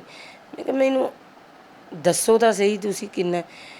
ਕਹਿੰਦਾ ਰਮਨ ਕੋਈ ਲਿਮਟ ਨਹੀਂ, 30,000 ਤੱਕ ਦਾ ਵੀ ਨਸ਼ਾ ਹੋ ਜਾਂਦਾ ਇੱਕ ਦਿਨ ਦਾ। ਇੱਕ ਦਿਨ ਦਾ, ਇਹ ਉਹਦੀ ਵਰਲਡਿੰਗ ਸੀਗੀ। ਨਹੀਂ ਫਿਰ ਤੁਸੀਂ ਇੱਕ ਦਿਨ ਦਾ 30,000 ਦਾ ਨਸ਼ਾ ਜੇ ਉਹ ਕਰ ਜਾਂਦਾ ਸੀ, ਤੁਸੀਂ ਕਹਿੰਦੇ ਹੋ ਵੀ ਉਹ ਮੂੰਹੋਂ ਮੰਨਿਆ, ਉਹ 30,000 ਆਉਂਦਾ ਕਿੱਥੋਂ ਸੀ? ਉਹ ਬਹੁਤ ਵੱਡੀ ਗੱਲ ਆ ਜਾਂਦੀ ਸੀ ਨਾ। ਫਿਰ ਜਦੋਂ ਅਸੀਂ ਹੌਲੀ ਹੌਲੀ ਪੜਤਾਲ ਕੀਤੀ ਵੀ ਆਖਿਰਕਾਰ ਇਹ ਸਾਡਾ ਘਰ ਤਾਂ ਨਹੀਂ ਕੋਈ ਖਰਾਬ ਕਰਨ ਦੇ ਮਗਰ ਲੱਗਾ, ਜਾਂ ਬਹੁਤ ਸਾਰੇ ਇਸ਼ੂਜ਼ ਸਾਡੇ ਸਾਹਮਣੇ ਵੀ ਆਏ, ਬਹੁਤ ਸਾਰੇ ਲੋਕਾਂ ਨਾਲੋਂ ਅਸੀਂ ਨਾਤਾ ਵੀ ਤੜਵਾਇਆ ਉਹਦਾ। ਆਖਿਰਕਾਰ ਕੋਈ ਤਾਂ ਉਹਨੂੰ ਸੇਲ ਕਰਦਾ ਸੀ, ਕੋਈ ਤਾਂ ਉਹਨੂੰ ਦਿੰਦਾ ਸੀ, ਜਾਂ ਤਾਂ ਇਹ ਸੀ ਵੀ ਜਿਹੜੇ ਨਸ਼ਾ ਤਸਕਰ ਸੀਗੇ ਉਹਨਾਂ ਬੰਦਿਆਂ ਦੇ ਯਾਰਾਂ ਦੋਸਤਾਂ ਨਾਲ ਇਹਦੀ ਬਹਿਣੀ ਉੱਠਣੀ ਹੋ ਗਈ ਹੋਵੇ, ਅਗਲਾ ਇਹਨੂੰ ਗੁੰਮਰਾਹ ਕਰਦਾ ਸੀ, ਕੁਛ ਤਾਂ ਕੁਛ ਸੀ। ਇਹ ਜਾਂ ਤਾਂ ਉਹ ਮਰਨ ਵਾਲਾ ਜਾਣਦਾ ਤੇ ਜਾਂ ਉਹ ਬੰਦੇ ਜਾਣਦੇ ਆ। ਤੁਹਾਡਾ ਕੋਈ ਅੰਦਾਜ਼ਾ? ਅੰਦਾਜ਼ਾ ਮੇਰੇ ਤਾਂ ਅੱਜ ਸਾਰੇ ਹੀ ਚੋਰ ਆ, ਮੇਰੀ ਦੁਨੀਆ ਉੱਜੜ ਗਈ ਨਾ। ਮੇਰੇ ਤਾਂ ਅੱਜ ਸਾਰੇ ਹੀ ਚੋਰ ਆ, ਮੇਰੇ ਤਾਂ ਜਿਹਦੇ ਘਰੇ ਮੌਤ ਹੋਈ ਉਹ ਵੀ ਚੋਰ ਆ, ਜਿਹੜਾ ਘਰੋਂ ਲੈ ਕੇ ਗਿਆ ਮੇਰਾ ਤਾਂ ਉਹ ਵੀ ਚੋਰ ਆ, ਜਿਹੜੇ ਯਾਰਾਂ ਦੋਸਤਾਂ 'ਚ ਬਹਿੰਦਾ ਸੀ ਮੇਰੇ ਤਾਂ ਉਹ ਵੀ ਚੋਰ ਆ। ਆਖਰਕਾਰ ਤਾਂ ਕਿਤੇ ਜਿਹੜੇ ਯਾਰ ਦੋਸਤ ਉਹਦੇ ਨਸ਼ਾ ਕਰਕੇ ਉਹਦੇ ਨਾਲ ਆਉਂਦੇ ਜਾਂਦੇ ਘੁੰਮਦੇ ਫਿਰਦੇ ਸੀ, ਨਸ਼ਾ ਕਰਨ ਉਹਦੇ ਮੌਤ, ਤੁਹਾਡੀ ਪਤੀ ਦੀ ਮੌਤ ਤੋਂ ਬਾਅਦ ਕਿਤੇ ਘਰ ਵਿੱਚ ਆਏ ਉਹ ਤੁਹਾਨੂੰ ਪੁੱਛਣ ਦੱਸਣ? ਬਿਲਕੁਲ ਨਹੀਂ ਜੀ, ਕਦੇ ਕਿਸੇ ਨੇ ਮੇਰੇ ਬੱਚਿਆਂ ਦੇ ਸਿਰ ਤੇ ਹੱਥ ਨਹੀਂ ਧਰਿਆ। ਯਾਰ ਦੋਸਤ ਤਾਂ ਡੱਬੂ ਕੁੱਤਾ ਸੀ ਘਸਾ ਕੇ ਕੰਧ ਤੇ ਵਾਲੀ ਗੱਲ ਕਰਦੇ ਆ ਭਰਾ ਮੇਰਿਆ। ਇਹ ਯਾਰ ਦੋਸਤ ਤਾਂ ਉਹਨਾਂ ਚਿਹਰਾ ਜਿੰਨੀ ਦੇਰ ਤੁਸੀਂ ਖਵਾਓਗੇ, ਜਿੱਦੇ ਤੁਸੀਂ ਖਵਾਉਣਾ ਬੰਦ ਕਰਤਾ ਯਾਰ ਦੋਸਤ ਖਤਮ। ਇਹ ਤਾਂ ਜਾਂ ਜਿੰਨਾ ਮਾਪਿਆਂ ਤੇ ਪੈ ਜਾਂਦੀ ਆ ਜਾਂ ਜਿੰਨਾ ਮੇਰੀਆਂ ਲੱਗੀਆਂ ਧੀਆਂ ਤੇ ਪੈ ਜਾਂਦੀ, ਉਹਨਾਂ ਨੂੰ ਪਤਾ। ਤੁਸੀਂ ਆਪਣੇ ਪਤੀ ਦੀ ਚਿਖਾ ਨੂੰ ਆਪ ਸੜਦਿਆਂ ਦੇਖਿਆ, ਪਰਨ ਕੀਤਾ ਤੁਸੀਂ ਵੀ ਜਿਹੜੀ ਚਿੱਟੀ ਚੁੰਨੀ ਮੇਰੇ ਸਿਰ ਦੇ ਉੱਤੇ ਹੈ ਮੈਂ ਯਤਨ ਕਰਨਾ ਹੈ, ਕਿਉਂਕਿ ਵੇਖੋ ਹੁੰਦਾ ਰੱਬ ਦੇ ਹੱਥ, ਆਪਣੇ ਯਤਨ ਹੁੰਦੇ ਨੇ ਵੀ ਉਹ ਮੈਂ ਕਿਸੇ ਹੋਰ ਧੀ ਦੇ ਇੱਦਾਂ ਨਹੀਂ ਆਉਣ ਦੇਣੀ। ਉਹ ਜਜ਼ਬਾ, ਕਿਉਂਕਿ ਸਿਆਣੇ ਕਹਿੰਦੇ ਨੇ ਵੀ ਇੰਨਾ ਵੱਡਾ ਦੁੱਖ ਇਹਦੇ ਵਿੱਚ ਉੱਭਰਨਾ ਹੀ ਬੜਾ ਔਖਾ ਹੁੰਦਾ। ਉਹ ਤਾਕਤ ਕਿੱਥੋਂ ਆਈ ਫਿਰ, ਕਿੱਦਾਂ ਤੁਸੀਂ ਸੋਚਿਆ ਇਹ ਚੀਜ਼ਾਂ? ਦੇਖੋ ਜੀ, ਜੇ ਔਰਤ ਸਰਸਵਤੀ ਹੈ ਨਾ ਤੇ ਔਰਤ ਦੁਰਗਾ ਵੀ ਹੈ। ਔਰਤ ਉਨਾ ਚਿਰ ਦੇਵੀ ਆ ਜਿੰਨੀ ਦੇਰ ਤੱਕ ਔਰਤ ਆਪਣੇ ਆਪ ਤੇ ਸਹਿੰਦੀ ਹੈ। ਜਦੋਂ ਉਹਦੇ ਅੰਦਰ ਦੀ ਔਰਤ ਜਾਗਦੀ ਹੈ ਨਾ, ਦੁਰਗਾ ਜਾਗਦੀ ਹੈ, ਉਦੋਂ ਫਿਰ ਉਹ ਪਹਾੜ ਦੇ ਨਾਲ ਵੀ ਮੱਥਾ ਲੈਣੋਂ ਨਹੀਂ ਡਰਦੀ। ਅੱਗ ਲੱਗ ਗਈ ਸੀ ਮੈਨੂੰ, ਕਿਉਂਕਿ ਮੇਰੀ ਸੋਚ ਉੱਥੋਂ ਤੱਕ ਨਹੀਂ ਟਿਕੀ। ਪਤੀ ਦੀ ਲੋੜ ਮੈਨੂੰ ਇਕੱਲੀ ਨੂੰ ਨਹੀਂ ਸੀਗੀ। ਜਿਸ ਦਿਨ ਮੈਂ ਧੀ ਵਿਆਹੀ ਨਾ, ਮੇਰੀ ਸੋਚ ਬੜੀ ਲੰਮੀ ਜਾਂਦੀ ਹੈ, ਰੋਂਦੀ ਦੇ ਮੇਰੇ ਕੰਨ ਭਰ ਜਾਂਦੇ ਆ ਵੀ ਜਿੱਦੇ ਮੈਂ ਧੀ ਦਾ ਰਿਸ਼ਤਾ ਕੀਤਾ ਤੇ ਕਿਸੇ ਆਂਢ ਗੁਆਂਢ 'ਚ ਕਿਸੇ ਦਾ ਪਿਓ ਹੈ, ਮੇਰੀ ਧੀ ਕੀ ਸੋਚੂਗੀ ਵੀ ਮੇਰਾ ਬਾਪ ਕਿੱਥੇ ਹੈ। ਤੇ ਜਿਹੜੀ ਅੱਗ 'ਚ ਮੈਂ ਸੜਦੀ ਆ ਜਾਂ ਜਿੰਨਾ ਚਿਰ ਮੇਰੀ ਜ਼ਿੰਦਗੀ ਰਹੀ ਮੈਂ ਸੜਨਾ, ਮੈਂ ਨਹੀਂ ਚਾਹੁੰਦੀ ਬਾਬਾ ਨਾਨਕਾ ਕਿਸੇ ਦੀ ਧੀ ਸੜੇ। ਤੇ ਫਿਰ ਕਿਉਂ ਨਾ ਮੈਂ ਇੱਕ ਕੋਸ਼ਿਸ਼ ਕਰਾਂ। ਜੇ ਔਰਤ ਘਰ ਸਾਂਭ ਸਕਦੀ, ਬੱਚਿਆਂ ਨੂੰ ਜਨਮ ਦੇ ਸਕਦੀ ਆ, ਔਰਤ ਇੱਕ ਪਰਿਵਾਰ ਸਾਂਭ ਸਕਦੀ ਆ, ਤੇ ਔਰਤ ਇਹਨਾਂ ਦਰਿੰਦਿਆਂ ਨਾਲ ਟੱਕਰ ਕਿਉਂ ਨਹੀਂ ਲੈ ਸਕਦੀ? ਲਈ ਆ, ਜਿੰਨਾ ਚਿਰ ਦਾਮਾ ਲੈਂਦੀ ਰਹੂੰਗੀ। ਪਰ ਹੁਣ ਕੀ ਕੀ ਕਰ ਰਹੇ ਹੋ ਇਸ ਨਸ਼ੇ ਦੀ ਸਮਾਜ ਵਿੱਚ ਰੋਕਥਾਮ ਹੋ ਜਾਵੇ? ਜਿੱਥੇ ਵੀ ਮੈਨੂੰ ਕੋਈ ਵੀ ਬੁਲਾਉਂਦਾ ਜੀ ਵੀ ਸਾਡਾ ਏਰੀਆ ਡਰੱਗ ਅਫੈਕਟਡ ਆ, ਤੁਸੀਂ ਸੈਮੀਨਾਰ ਕਰੋ, ਕਾਉਂਸਲਿੰਗ ਕਰੋ, ਮੈਂ ਪਹੁੰਚਦੀ ਹਾਂ। ਆਪਦੇ ਲੈਵਲ 'ਤੇ ਮੈਂ ਸਕੂਲਾਂ ਕਾਲਜਾਂ ਤੱਕ ਜਾਂਦੀ ਹਾਂ, ਪਿੰਡਾਂ ਦੇ ਵਿੱਚ ਜਾਂਦੀ ਹਾਂ, ਜਿੱਥੇ ਵੀ ਮਤਲਬ ਕਿ ਮੈਂ ਕਦੇ ਇੱਕ ਚੀਜ਼ ਮੈਂ ਹੋਰ ਤੁਹਾਨੂੰ ਦੱਸਦਾ, ਬਹੁਤ ਸਾਰੇ ਲੋਕ ਇੱਕ ਟੈਗ ਲਾ ਦਿੰਦੇ ਆ, ਹਾਂਜੀ ਇਹ ਫਲਾਨੀ ਪਾਰਟੀ ਦਾ ਸਮਾਗਮ ਸੀ ਉੱਥੇ ਗਈ। ਮੇਰਾ ਕੋਈ ਮਤਲਬ ਨਹੀਂ ਕਿਸੇ ਸਮਾਗਮ ਨਾਲ, ਮੈਨੂੰ ਕੋਈ ਲੈਣਾ ਦੇਣਾ ਨਹੀਂ ਕਿਸੇ ਸਮਾਗਮ ਨਾਲ। ਮੇਰਾ ਮਤਲਬ ਆ ਜਿਹਦਾ ਕੰਟੈਕਟ ਕਿਤੇ ਨਾ ਕਿਤੇ ਜਾ ਕੇ ਨਸ਼ੇ ਦੇ ਨਾਲ ਜੁੜਦਾ, ਨਸ਼ੇ ਦਾ ਸੈਮੀਨਾਰ ਕਰਾ ਰਹੇ ਆ, ਚਾਹੇ ਉਹ ਕੋਈ ਵੀ ਧਿਰ ਆ, ਨਸ਼ੇ ਦੀ ਗੱਲ ਚੱਕ ਰਹੀ ਆ, ਮੈਂ ਨਸ਼ੇ 'ਤੇ ਲੜ ਰਹੀ ਹਾਂ, ਮੈਂ ਇੱਕ ਸਮਾਜ ਸੇਵੀ ਹਾਂ। ਸਮਾਜ ਸੇਵੀ ਨੂੰ ਹਰ ਕੋਈ ਬੁਲਾ ਸਕਦਾ, ਇਹਦਾ ਮਤਲਬ ਇਹ ਤਾਂ ਨਹੀਂ ਵੀ ਸਮਾਜ ਸੇਵੀ ਉਹ ਜਿਹਦੀ ਪਾਰਟੀ 'ਚ ਜਾ ਕੇ ਬੋਲ ਕੇ ਆਇਆ ਉਹਦੇ ਤੋਂ ਟਿਕਟ ਦਾ ਚਾਹਵਾਨ। ਲੱਖ ਲਾਹਨਤ ਇਹੋ ਜਿਹੇ ਘਟੀਆ ਲੋਕਾਂ ਦੀ ਸੋਚ ਦੇ। ਰਮਨਦੀਪ ਕੌਰ ਜੇ ਅੱਜ ਜਾ ਰਹੀ ਹੈ ਨਾ ਲੋਕਾਂ 'ਚ, ਪਹਿਲਾਂ ਰਮਨਦੀਪ ਕੌਰ ਨੇ ਉਹ ਨਾਂ ਬਣਾਇਆ, ਬਣਾਉਣ ਵਾਲਾ ਅਕਾਲ ਪੁਰਖ ਵਾਹਿਗੁਰੂ ਹੈ, ਰਮਨਦੀਪ ਕੌਰ ਕੁਛ ਨਹੀਂ। ਰਮਨ ਕੌਰ ਨੇ ਪਹਿਲਾਂ ਗਵਾਇਆ, ਬਾਅਦ ਬਣਾਇਆ, ਤੇ ਨਾਮ ਤਾਂ ਬਾਅਦ ਵਿੱਚ ਬਣਿਆ, ਪਹਿਲਾਂ ਉਹਨੇ ਗਵਾਇਆ ਬੜਾ ਕੁਛ। ਮੈਂ ਉਹ ਪੱਠੀ ਦੇ ਵਿੱਚ ਸਿੱਖੀ ਆ, ਮੈਂ ਉਹ ਅੰਗਿਆਰਾਂ ਦੇ ਉੱਤੇ ਤੁਰੀ ਆ, ਮੈਂ ਉਸੂਲਾਂ ਦੇ ਵਿਛਾਉਣਿਆਂ 'ਤੇ ਪਈ ਆ। ਮੇਰੀ ਦਾਦੀ ਮਾਂ ਇੱਕ ਗੱਲ ਕਹਿ ਦਿੰਦੇ ਸੀ, ਕਈ ਵਾਰੀ ਅਕਸਰ ਹੀ ਮੈਂ ਦਾਦੀ ਮਾਂ ਨੂੰ ਦੇਖ ਲੈਣਾ ਨਾ, ਰਾਤ ਨੂੰ 12-1 ਵਜੇ ਉੱਠਣਾ ਅਸੀਂ ਵਾਸ਼ਰੂਮ ਕਰਨ, ਤੇ ਮੈਂ ਕਹਿਣਾ ਦਾਦੀ ਮਾਂ ਤੁਸੀਂ ਬੈਠੇ ਆ, ਤੁਸੀਂ ਕੀ ਕਰਦੇ ਆ? ਉਹਨੇ ਕਹਿਣਾ ਨਾ ਪੁੱਤ ਤਾਰੇ ਗਿਣਦੀ ਦੀ ਰਾਤ ਲੰਘ ਜਾਂਦੀ, ਨੀਂਦ ਨਹੀਂ ਆਉਂਦੀ। ਤੇ ਮੈਂ ਮਜ਼ਾਕ ਕਰਨਾ, ਮੈਂ ਕਹਿਣਾ ਬੇਬੇ ਇੰਨੇ ਤਾਰੇ ਕਿੱਥੇ ਗਿਣੇ ਜਾਂਦੇ ਆ, ਕਮਲ ਮਾਰਦੀ ਆ ਤੂੰ, ਸਾਨੂੰ ਤੂੰ ਬੁੱਧੂ ਬਣਾਈ ਜਾਂਦੀ ਆ। ਜਿੱਦੇ ਵੀਰ ਮੇਰੇ ਤੇ ਪਈ ਆ ਨਾ, ਤੇ ਤਾਰਿਆਂ ਦੇ ਮੰਡਲ ਭੌਂ ਗਏ ਸੀ, ਤੇ ਰਮਨ ਵੀ ਸਾਰੀ ਰਾਤ ਤਾਰੇ ਗਿਣਦੀ ਰਹੀ, ਦਿਨ ਨਹੀਂ ਸੀ ਚੜਿਆ ਮੈਨੂੰ। ਮੈਂ ਵੀ ਕਹਿੰਦੀ ਸੀ ਕਦੋਂ ਦਿਨ ਚੜੇ, ਤੇ ਜਿੱਥੇ ਉਹ ਸੁੱਤਾ ਪਿਆ ਜਾ ਕੇ ਉਹਦੇ ਕੋਲੇ ਬਹਿ ਜਾ। ਤੇ ਹੁਣ ਨਿੱਤ ਤਾਰੇ ਗਿਣਦੀ ਦੀ ਰਾਤ ਨਿਕਲਦੀ ਆ। ਸੋ ਦਰਸ਼ਕੋ, ਜਿਹੜਾ ਇਹ ਨਸ਼ਾ ਹੈ, ਇਹ ਕਹਾਣੀ ਕੇਵਲ ਇਕੱਲੀ ਇੱਕ ਰਮਨਦੀਪ ਦੀ ਨਹੀਂ ਹੈ। ਪੰਜਾਬ ਦੀ ਧਰਤੀ ਦੇ ਉੱਪਰ ਹਜ਼ਾਰਾਂ ਐਸੀਆਂ ਰਮਨਦੀਪ ਨੇ ਜਿਹੜੀਆਂ ਖੁਦ ਬੇਸਹਾਰਾ ਹੋ ਗਈਆਂ, ਜਿਨ੍ਹਾਂ ਦੇ ਸਿਰ ਦੇ ਉੱਤੇ ਚਿੱਟੀ ਚੁੰਨੀ ਨੇ ਸਦਾ ਦੇ ਲਈ ਜਿਹੜਾ ਸੀ ਆਪਣਾ ਡੇਰਾ ਜਮਾ ਲਿਆ। ਸੈਂਕੜੇ ਐਸੇ ਛੋਟੇ ਬੱਚੇ ਨੇ ਜਿਨ੍ਹਾਂ ਦੇ ਸਿਰਾਂ ਦੇ ਉਹ ਬਾਪ ਦਾ ਸਹਾਰਾ ਖਤਮ ਹੋ ਗਿਆ, ਔਰ ਇਹਦਾ ਜ਼ਿੰਮੇਵਾਰ ਕੋਈ ਇੱਕ ਨਹੀਂ ਹੈ। ਸਾਨੂੰ ਸਭ ਨੂੰ ਸੋਚਣਾ ਬਣਦਾ ਜ਼ਿੰਮੇਵਾਰ ਕੌਣ ਨੇ। ਭੈਣ ਜੀ, ਹੁਣ ਜਦੋਂ ਤੁਸੀਂ ਜਾਣਦੇ ਹੋ, ਔਰਤ ਨੂੰ ਘਰੋਂ ਨਿਕਲਣਾ ਬੜਾ ਔਖਾ ਹੁੰਦਾ ਇਸ ਸਮਾਜ ਦੇ ਵਿੱਚ। ਪਰੇਸ਼ਾਨੀਆਂ ਤਾਂ ਆਉਂਦੀਆਂ ਹੋਣਗੀਆਂ, ਇੱਕ ਪਾਸੇ ਬੱਚਿਆਂ ਦੀ ਸਾਂਭ ਸੰਭਾਲ ਵੀ ਹੈ, ਜ਼ਿੰਮੇਵਾਰੀ ਬੱਚਿਆਂ ਦੀ ਵੀ ਤੁਹਾਡੇ ਉੱਪਰ ਹੈ, ਘਰ ਵੀ ਚਲਾਉਣਾ ਕਬੀਲਦਾਰੀ ਹੈ, ਔਰ ਫਿਰ ਉੱਤੋਂ ਤੁਸੀਂ ਇਹ ਜ਼ਿੰਮੇਵਾਰੀ ਵੀ ਚੁੱਕ ਲਈ ਹੈ, ਨਸ਼ਿਆਂ ਦੇ ਖਿਲਾਫ ਇੱਕ ਮੁਹਿੰਮ ਖੜੀ ਕਰ ਰਹੇ ਹੋ। ਫਿਰ ਇਹਦੇ 'ਚ ਕਿਹੜੀਆਂ ਰਾਜਨੀਤਿਕ ਤੌਰ ਦੇ ਉੱਤੇ ਵੀ ਸਮੱਸਿਆਵਾਂ ਆਉਂਦੀਆਂ ਨੇ? ਬਹੁਤ ਜੀ, ਬਹੁਤ ਜ਼ਿਆਦਾ। ਪਹਿਲੀ ਗੱਲ ਤਾਂ ਮੈਂ ਇਹ ਗੱਲ ਕਹਿਨੀ ਕਿ ਮੈਂ ਆਪਦੇ ਆਪ ਨੂੰ ਔਰਤ ਮੰਨਦੀ ਨਹੀਂ, ਮੈਂ ਆਪਦੇ ਆਪ ਨੂੰ ਮਰਦ ਮੰਨਦੀ ਹਾਂ। ਦੂਸਰੀ ਗੱਲ ਇਹ ਆ ਕਿ ਬੈਲੈਂਸ ਕਰਨਾ ਪੈਂਦਾ ਬੱਚਿਆਂ 'ਚ ਵੀ। ਅੱਜ ਰਮਨਦੀਪ ਕੌਰ ਉਸ ਜਗ੍ਹਾ 'ਤੇ ਖੜੀ ਆ, ਜੇ ਤਾਂ ਰਮਨਦੀਪ ਕੌਰ ਪੈਰ ਪਿੱਛੇ ਖਿੱਚਦੀ ਆ ਤਾਂ ਲੋਕ ਕਹਿਣਗੇ ਪਤਾ ਨਹੀਂ ਇਹ ਲੱਖਾਂ ਰੁਪਈਆ ਲੈ ਕੇ ਬਹਿ ਗਈ ਹੋਣੀ ਆ।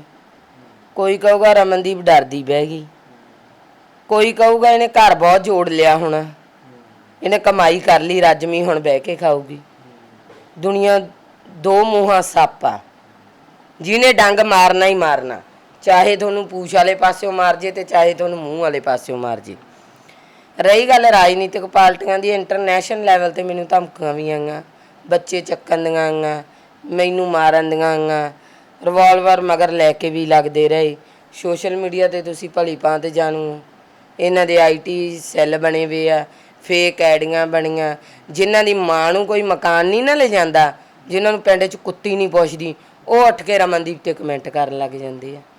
ਆ ਪਿਛਲੇ ਜੇ ਹੋ ਗਿਆ 2-3 ਦਿਨ ਇੱਕ ਵਿਵਾਦ, ਤੁਸੀਂ ਸੋਸ਼ਲ ਮੀਡੀਆ ਸ਼ਾਇਦ ਮੇਰੀ ਵੀਡੀਓ ਦੇਖੀ ਹੋਣੀ ਹੈ, ਵੀ ਸ਼੍ਰੋਮਣੀ ਅਕਾਲੀ ਦਲ ਦੇ ਮੇਨ ਵਰਕਰ ਨੇ ਮੇਰੇ 'ਤੇ ਕਮੈਂਟ ਕੀਤਾ, ਆਖੇ ਇਹ ਥੱਕਦੀ ਨਹੀਂ, ਇੱਜ਼ਤਦਾਰ ਘਰਾਣੇ ਦੀਆਂ ਧੀਆਂ ਆਏ ਨਹੀਂ ਤੁਰੀਆਂ ਫਿਰਦੀਆਂ। ਇੱਕ ਨੇ ਕੀਤਾ ਇਹ ਰਾਤ ਨੂੰ ਕੇਜਰੀਵਾਲ ਨੂੰ ਮਿਲਣ ਜਾਂਦੀ ਹੈ। ਕਮਾਲ ਦੀਆਂ ਗੱਲਾਂ ਨੇ ਇਹਨਾਂ ਲੋਕਾਂ ਦੀਆਂ। ਇੱਕ ਨੇ ਕਿਹਾ ਇਹ ਵਿਧਵਾ ਹੋ ਕੇ ਤੁਰੀ ਫਿਰਦੀ ਹੈ। ਮੈਂ ਇੱਕ ਗੱਲ ਉਹਨਾਂ ਲੋਕਾਂ ਨੂੰ ਦੱਸਦਾ, ਮੈਂ ਵਿਧਵਾ ਨਹੀਂ ਆ। ਮੈਂ ਕਿਉਂ ਨਹੀਂ ਵਿਧਵਾ? ਕਿਉਂਕਿ ਮੈਂ ਆਪਦੇ ਪਤੀ ਨੂੰ ਜਿਉਂਦਾ ਰੱਖਿਆ, ਸਮਾਜ ਦੇ ਵਿੱਚ ਵੀ ਮੇਰੇ ਪਤੀ ਨੂੰ ਜਿਉਂਦਾ ਰੱਖਿਆ, ਮੇਰੀਆਂ ਗੱਲਾਂ 'ਚ ਵੀ ਜਿਉਂਦਾ, ਮੇਰੀਆਂ ਯਾਦਾਂ 'ਚ ਵੀ ਜਿਉਂਦਾ। ਮੇਰੇ ਨਾਲ ਮੇਰਾ ਪਤੀ ਮੋਢੇ ਨਾਲ ਮੋਢਾ ਲਾ ਕੇ ਖੜਾ। ਕਿਉਂ ਖੜਾ? ਕਿਉਂਕਿ ਅੱਜ ਇਤਿਹਾਸ ਦੇ ਵਿੱਚ ਗੱਲ ਤਾਂ ਮੇਰੇ ਪਤੀ ਦੀ ਹੁੰਦੀ ਹੈ। ਮੈਂ ਆਪਦੇ ਪਤੀ ਦੀ ਇੱਕ, ਚਲੋ ਉਹ ਮਾੜੀ ਸੰਗਤ 'ਚ ਪੈ ਗਿਆ, ਉਹ ਚਲਾ ਗਿਆ, ਪਰ ਕਿਤੇ ਨਾ ਕਿਤੇ ਮੈਂ ਇਹ ਚੀਜ਼ ਕਹਿੰਦੀ, ਗੁਰੂ ਨਾਨਕ ਪਾਤਸ਼ਾਹ ਨੇ ਸ਼ਾਇਦ ਮੇਰਾ ਇੱਕ ਪਤੀ ਲੈ ਕੇ ਗਿਆ, ਕਿੰਨੀਆਂ ਮਾਵਾਂ ਦੇ ਪੁੱਤ ਵਿਚਾਰਿਆ ਉਹ। ਜੇ ਮੇਰਾ ਪਤੀ ਨਾ ਮੁੱਕਦਾ ਤੇ ਰਮਨਦੀਪ ਕੌਰ ਨੇ ਸਮਾਜ 'ਚ ਆ ਕੇ ਲੜਨਾ ਸੀ। ਰਮਨਦੀਪ ਕੌਰ ਦੀ ਫੈਮਿਲੀ ਕੰਪਲੀਟ ਸੀ, ਉਹਨੇ ਕੀ ਲੈਣਾ ਸੀ ਰਮਨਦੀਪ ਕੌਰ ਨੇ ਆ ਕੇ? ਰਮਨਦੀਪ ਕੌਰ ਕਿਉਂ ਆਈ? ਕਿਉਂਕਿ ਉਹਨੇ ਸੇਕ ਨੂੰ ਸੇਕਿਆ, ਆਪਦੇ ਤਨ 'ਤੇ ਹਟਾਈਆਂ। ਮੈਂ ਤਾਂ ਸਜਦਾ ਕਰਦੀ ਹਾਂ ਆਪਦੇ ਪਤੀ ਨੂੰ, ਉਹ ਮਰ ਕੇ ਵੀ ਜਿਉਂਦਾ ਮੇਰੇ ਲਈ। ਜਿਹੜੇ ਲੋਕ ਆ ਵਿਧਵਾ ਦਾ ਕਹਿੰਦੇ ਆ ਨਾ, ਉਹ ਲੋਕ ਜਿਹੜੇ ਮੈਨੂੰ ਵਿਧਵਾ ਦੱਸਦੇ ਆ, ਉਹ ਵਿਆਹੇ ਹੋਏ ਵਿਧਵਾ ਨਾਲੋਂ ਭੈੜੇ ਆ, ਕਿਉਂਕਿ ਉਹਨਾਂ ਦੀ ਜ਼ਮੀਰ ਮਰੀ ਆ, ਉਹਨਾਂ 'ਚ ਬੋਲਣ ਦੀ ਲਿਆਕਤ ਨਹੀਂ ਇੱਕ ਔਰਤ ਦੀ। ਅੱਛਾ, ਫਿਰ ਸ਼੍ਰੋਮਣੀ ਅਕਾਲੀ ਦਲ ਕਹਿੰਦਾ ਵੀ ਨੰਨੀ ਸ਼ਾਹ ਇਹਨਾਂ ਨੇ ਮੁਹਿੰਮ ਚਲਾਈ। ਮੇਰੇ ਤੇ ਕਮੈਂਟ ਪਾਏ ਗਏ, ਕੀ ਗੱਲ ਹਰਸਿਮਰਤ ਕੌਰ ਬਾਦਲ ਔਰਤ ਨਹੀਂ? ਫਿਰ ਇਹਦੀਆਂ ਲੱਤਾਂ ਉਹ ਵਰਕਰ ਘੁੱਟ ਕੇ ਆਉਂਦੇ ਆ ਜਾ ਕੇ ਰਾਤ ਨੂੰ। ਉਹ ਵੀ ਤਾਂ ਇੱਕ ਔਰਤ ਆ ਕਿ ਉਹ ਇੱਕ ਲੀਡਰ ਆ, ਉਹ ਘਰ ਤੋਂ ਨਿਕਲ ਸਕਦੀ, ਉਹ ਬੋਲ ਸਕਦੀ ਹੈ। ਰਮਨਦੀਪ ਕੌਰ ਇੱਕ ਆਮ ਕੁੜੀ, ਉਹ ਬੋਲ ਨਹੀਂ ਸਕਦੀ। ਨਹੀਂ, ਉਹ ਤਾਂ ਤੁਰੀ ਫਿਰਦੀ ਹੈ ਨਾ ਵੀ ਉਹ ਪ੍ਰਕਾਸ਼ ਸਿੰਘ ਬਾਦਲ ਦੀ ਨੂੰਹ ਹੈ। ਤੁਸੀਂ ਕਿਹੜਾ ਵੱਡੇ ਪਰਿਵਾਰ ਵਿੱਚੋਂ ਹੈ? ਜੇ ਉਹ ਪ੍ਰਕਾਸ਼ ਸਿੰਘ ਬਾਦਲ ਦੀ ਨੂੰਹ ਆ ਤੇ ਮੈਂ ਵੀ ਸਰਦਾਰ ਜਹੇਦਾਰ ਹਰਬੰਸ ਸਿੰਘ ਦੀ ਪੋਤੀ ਆ। ਮੇਰੇ ਲਈ ਵੀ ਇੱਕ ਮਾਣ ਵਾਲੀ ਗੱਲ ਆ। ਜ਼ਰੂਰੀ ਨਹੀਂ ਮੇਰੇ ਤੇ ਲੀਡਰਸ਼ਿਪ ਦਾ ਟੈਗ ਹੋਊਗਾ ਮੈਂ ਤਾਂ ਹੀ ਬਾਹਰ ਜਾ ਸਕਦੀ ਹਾਂ। ਮੈਂ ਕੋ ਵੋਟਰ ਹਾਂ ਜਿਹਨੇ ਇਹਨਾਂ ਨੂੰ ਵੋਟ ਦਿੱਤੀ ਹੈ। ਮੈਂ ਕੋ ਨਾਗਰਿਕ ਹਾਂ ਜੋ ਭਾਰਤ ਦੀ ਵਸਨੀਕ ਹਾਂ। ਮੈਂ ਉਹ ਮੌਲਿਕ ਅਧਿਕਾਰਾਂ ਦੀ ਸਿਰਲੇਖ ਦੇ ਅਧੀਨ ਆਉਂਦੀ ਹਾਂ ਜਿਨ੍ਹਾਂ ਨੂੰ ਬੋਲਣ ਦਾ ਅਧਿਕਾਰ ਆ। ਇਹ ਕੌਣ ਹੁੰਦੇ ਆ? ਮੈਂ ਤਾਂ ਇਹਨਾਂ ਨੂੰ ਜਾਣਦੀ ਕੁਛ ਨਹੀਂ। ਇਹ ਮੈਨੂੰ ਟੱਚ ਜਾਂਦੇ, ਮੈਂ ਇਹਨਾਂ ਨੂੰ ਟੱਚ। ਜੇ ਇਹਨਾਂ ਨੂੰ ਮੇਰੇ ਤੋਂ ਡਰ ਨਹੀਂ, ਕਿਉਂ ਇਹਨਾਂ ਨੇ IT ਸੈੱਲ ਦੇ ਵਿੱਚ ਫੇਕ ਆਈਡੀਆਂ ਬਣਾਈਆਂ? ਕਿਉਂ ਇਹਨਾਂ ਨੇ ਮੈਨੂੰ ਕਮੈਂਟ ਕਰਾਏ? ਤੁਹਾਨੂੰ ਮੈਂ ਕਮੈਂਟ ਵਿਖਾਏ ਆ, ਮਾਫੀਨਾਮੇ ਵਿਖਾਏ ਆ ਇਹਨਾਂ ਦੇ। ਫੇਰ ਗੱਲ ਆਉਂਦੀ ਆ ਲੀਡਰਸ਼ਿਪ ਵੱਲੋਂ ਕਰਾਈ ਗਈ। ਫੇਰ ਗੱਲ ਅੱਗੇ ਆਉਂਦੀ ਹੈ ਜੀ ਚੰਦੂ ਮਾਜਰਾ ਨੇ ਕਿਹਾ। ਹੁਣ ਚੰਦੂ ਮਾਜਰਾ ਉਹਨਾਂ ਨੂੰ ਕਹਿੰਦਾ ਮੇਰੀਆਂ ਫੋਟੋ ਛੇਤੀ ਡਿਲੀਟ ਕਰੋ। ਤੁਸੀਂ ਇੱਕ ਮੈਨੂੰ ਹੋਰ, ਤੁਸੀਂ ਜਿਵੇਂ ਤੁਹਾਡੇ ਦੱਸਣ ਦੇ ਮੁਤਾਬਕ ਤੁਹਾਨੂੰ ਜਿੰਨੀਆਂ ਸਾਰੀਆਂ ਧਮਕੀਆਂ ਜਾਂ ਤੁਹਾਡੇ ਉੱਤੇ ਕਮੈਂਟ ਕੀਤੇ ਜਾਂਦੇ ਨੇ, ਤੁਹਾਡੇ ਉੱਤੇ ਦੋਸ਼ ਲਾਏ ਜਾਂਦੇ ਨੇ, ਉਹ ਸਾਰੀਆਂ ਪਾਰਟੀਆਂ ਵੱਲੋਂ ਲਾਏ ਜਾਂਦੇ ਨੇ ਜਾਂ ਕਿਸੇ ਇੱਕ ਵਿਸ਼ੇਸ਼ ਵੱਲੋਂ ਲਾਏ ਜਾਂਦੇ ਆ? ਸਿਰਫ ਸ਼੍ਰੋਮਣੀ ਅਕਾਲੀ ਦਲ ਵੱਲੋਂ ਲਾਏ ਜਾਂਦੇ ਨੇ। ਇਹ ਕਿਉਂ ਲਾਏ ਜਾਂਦੇ ਇਹ ਵੀ ਰੀਜ਼ਨ ਦੱਸਦੇ ਆ। ਰਮਨਦੀਪ ਕੌਰ ਨੇ ਨਸ਼ੇ ਦੀ ਲੜਾਈ ਚੱਕੀ ਆ। ਨਸ਼ਾ ਹੋਣ 'ਚ ਸ਼੍ਰੋਮਣੀ ਅਕਾਲੀ ਦਲ ਦੀ ਸਰਕਾਰ ਦੇ ਟਾਈਮ 'ਤੇ ਆਇਆ। ਜਦੋਂ ਰਮਨਦੀਪ ਕੌਰ ਦਵਾਈ ਪਾਉਂਦੀ ਸੀ ਵੀ ਭਾਈ ਸਾਹਿਬ ਸੁਖਬੀਰ ਬਾਦਲ ਸਾਹਿਬ ਮਜੀਠੀਆ ਕਹਿ ਕੇ ਨਸ਼ੇ ਨੂੰ ਨਵਾਜਿਆ ਜਾਂਦਾ, ਕਰ ਕੁਛ। ਇਹਨਾਂ ਨੂੰ ਪਤਾ ਰਮਨਦੀਪ ਕੌਰ ਕੋਲੇ ਪ੍ਰੂਫ ਆ, ਸਬੂਤ ਆ ਰਮਨਦੀਪ ਕੋਲੇ। ਰਮਨਦੀਪ ਆਪਦੇ ਸਵਾਲਾਂ ਦੇ ਜਵਾਬ ਮੰਗਦੀ ਹੈ। ਬੇਅਦਬੀ ਕਾਂਡ ਹੋਇਆ, ਤੁਸੀਂ ਨਹੀਂ ਕਰਾਇਆ, ਤੁਸੀਂ ਕਹਿੰਦੇ ਤੁਸੀਂ ਨਹੀਂ ਕਰਾਇਆ, ਫਿਰ ਤਖ਼ਤ ਤੋਂ ਕਿਉਂ ਪਲਟ ਗਏ? ਕੈਪਟਨ ਅਮਰਿੰਦਰ ਸਿੰਘ ਨੇ ਗੁਟਕਾ ਚੱਕ ਕੇ ਸਹੁੰ ਖਾਧੀ, ਉਹ ਤਖ਼ਤ ਤੋਂ ਕਿਉਂ ਪਲਟ ਗਏ? ਦੇਖੋ, ਪੁਰਖ ਦੀ ਮਾਰੀ ਜਿਹੜੀ ਲਾਠੀ ਉਹਨਾਂ ਦੀ ਆਵਾਜ਼ ਨਹੀਂ ਹੁੰਦੀ, ਪਰ ਦਰਦ ਬਹੁਤ ਭਿਆਨਕ ਹੁੰਦਾ। ਸੋ ਰਮਨਦੀਪ ਕੌਰ ਡਰਦੀ ਨਹੀਂ। ਬਹੁਤ ਸਾਰੇ ਅਕਾਲੀ ਦਲ ਨੇ ਮੈਨੂੰ ਇਹ ਵੀ ਕਿਹਾ, ਭੈਣ ਜੀ ਤੁਸੀਂ ਸਾਰੇ ਅਕਾਲੀ ਦਲ 'ਤੇ ਅਟੈਕ ਕਿਉਂ ਕੀਤਾ? ਤੁਸੀਂ ਉਹ ਇਕੱਲੇ ਬੰਦੇ ਨੂੰ ਕਹਿੰਦੇ। ਜਿੰਨੀ ਦੇਰ ਤੁਹਾਡਾ IT ਸੈੱਲ ਨਹੀਂ ਪਰਮਿਸ਼ਨ ਦੇਊਗਾ, ਤੁਸੀਂ ਕਮੈਂਟ ਕਿਵੇਂ ਕਰ ਜਾਓਗੇ? ਕੀ ਸੁਖਬੀਰ ਬਾਦਲ ਨੂੰ ਪਤਾ ਨਹੀਂ? ਅੱਜ ਜੋ ਇਹਨਾਂ ਦੇ ਮੰਤਰੀ ਚੰਦੂ ਮਾਜਰੇ ਵਰਗੇ ਕਹਿੰਦੇ ਫਿਰਦੇ ਆ ਸਾਡੀਆਂ ਫੋਟੋ ਡਿਲੀਟ ਕਰ ਦੇ, ਸਾਡੀ ID ਨਾ ਸ਼ੋਅ ਹੋ ਜੇ, ਆਹ ਨਾ ਹੋ ਜੇ, ਉਹ ਨਾ ਹੋ ਜੇ, ਉਦੋਂ ਕਿੱਥੇ ਸੀ? ਇਹ ਚੰਦੂ ਮਾਜਰੇ ਨੂੰ ਵੀ ਮੈਂ ਯਾਦ ਕਰਾਂਦਾ ਵੀ ਚੰਦੂ ਮਾਜਰਾ ਜੀ, ਮੈਂ ਉਸ ਪਰਿਵਾਰ ਦੀ ਧੀ ਆ ਜਿਹਦੇ ਬਾਪ ਨੇ ਤੇਰੇ ਨਾਲੋਂ ਵੱਧ ਜੇਲ੍ਹ ਕੱਟੀ ਆ। ਜਹੇਦਾਰ ਹਰਮੰਦਰ ਸਿੰਘ ਦੀ ਜੇ ਤੇਰੇ ਨੋਟਿਸ 'ਚ ਆ ਜੇ। ਉਹ ਟਾਈਮ ਵੀ ਸੀ ਜਦੋਂ ਟੌੜਾ ਤੇ ਸੰਤ ਲੌਂਗੋਵਾਲ ਜਹੇਦਾਰ ਹਰਮੰਦਰ ਸਿੰਘ ਦੇ ਘਰੇ ਆਉਂਦੇ ਹੁੰਦੇ ਸੀਗੇ। ਮੇਰੇ ਬਾਪ ਨੂੰ ਤੁਸੀਂ ਬਰਬਾਦ ਕੀਤਾ ਅਕਾਲੀ ਦਲ ਨੇ। ਤੇ ਮੈਨੂੰ ਇਹ ਵੀ ਪਤਾ ਚੰਦੂ ਮਾਜਰਾ ਸਾਹਿਬ ਜੀ, ਜਿਹੜੀਆਂ ਚੰਡੀਗੜ੍ਹ ਦੇ ਵਿੱਚ ਜਿਹੜੀਆਂ ਤੁਸੀਂ ਕੋਠੀਆਂ ਦੇ ਉੱਤੇ ਕਬਜ਼ੇ ਕੀਤੇ ਆ ਨਜਾਇਜ਼, ਮੈਂ ਕੋਈ ਭੁੱਲੀ ਨਹੀਂ ਉਹਨਾਂ ਚੀਜ਼ਾਂ ਨੂੰ। ਤੇ ਮੈਨੂੰ ਇਹ ਵੀ ਪਤਾ ਵੀ ਜਦੋਂ ਚੰਦੂ ਮਾਜਰਾ ਤੇ ਇੰਦਰਜੀਤ ਸਿੰਘ ਜੀਰਾ ਜਿਹੜਾ ਸਿਹਤ ਮੰਤਰੀ ਰਿਹਾ ਸੀ ਜਦੋਂ ਇਹਨਾਂ ਦਾ ਵਿਗਾੜ ਪਾਇਆ ਸੀ, ਕਿਵੇਂ ਇਸ ਬੰਦੇ ਨੇ ਕਮੈਂਟ ਗਿਰੀਆਂ ਕੀਤੀਆਂ, ਕਿਵੇਂ ਇਸ ਬੰਦੇ ਨੇ ਚੱਕ ਕੇ ਸਮਝੌਤੇ ਕੀਤੇ, ਕੀ ਕੁਛ ਹੋਇਆ, ਕਿਵੇਂ ਦਲਾਲੀਆਂ 'ਚ ਪੈਂਦਾ ਰਿਹਾ ਤੇ ਕਿਵੇਂ ਇਹਨੇ ਗਾਂ ਜਾ ਕੇ ਬਾਦਲ ਪਰਿਵਾਰ ਨਾਲ ਨੇੜਤਾ ਕੀਤੀ ਹੈ। ਤੂੰ ਇੱਕ ਔਰਤ ਨਾਲ ਪੰਗਾ ਲਿਆ, ਤੈਨੂੰ ਹੁਣ ਮੈਂ ਦੱਸੂਗੀ ਔਰਤ ਕੀ ਹੁੰਦੀ ਹੈ। ਜਿੱਥੇ ਤੁਹਾਨੂੰ ਰਾਜਨੀਤਿਕ ਪਾਰਟੀਆਂ ਵੱਲੋਂ ਯਤਨ ਕੀਤਾ ਜਾਂਦਾ ਦਬਾਉਣ ਦਾ, ਚੁੱਪ ਕਰਾਉਣ ਦਾ, ਉੱਥੇ ਜਿਹੜਾ ਆਮ ਲੋਕ ਨੇ ਉਹਨਾਂ ਆਮ ਲੋਕਾਂ ਦਾ ਰਵੱਈਆ ਕੀ ਹੈ ਤੁਹਾਡੇ ਪ੍ਰਤੀ? ਦੇਖੋ ਜੀ, ਰਵੱਈਆ ਤਾਂ ਮੀਡੀਆ ਹੀ ਦੱਸਦਾ ਹੁੰਦਾ ਜਾਂ ਸੋਸ਼ਲ ਮੀਡੀਆ ਪੇਜ ਤੇ ਕਮੈਂਟ ਦੱਸਦੇ ਆ। ਤੁਸੀਂ ਲੋਕਾਂ 'ਚ ਜਾਂਦੇ ਹੋ ਜਦੋਂ ਜੀ, ਲੋਕ ਨਾਲ ਤੁਰਦੇ ਨੇ ਜਾਂ ਚੁੱਪ ਹੋ ਜਾਂਦੇ ਨੇ ਜਾਂ ਖਿਸਕ ਜਾਂਦੇ ਨੇ?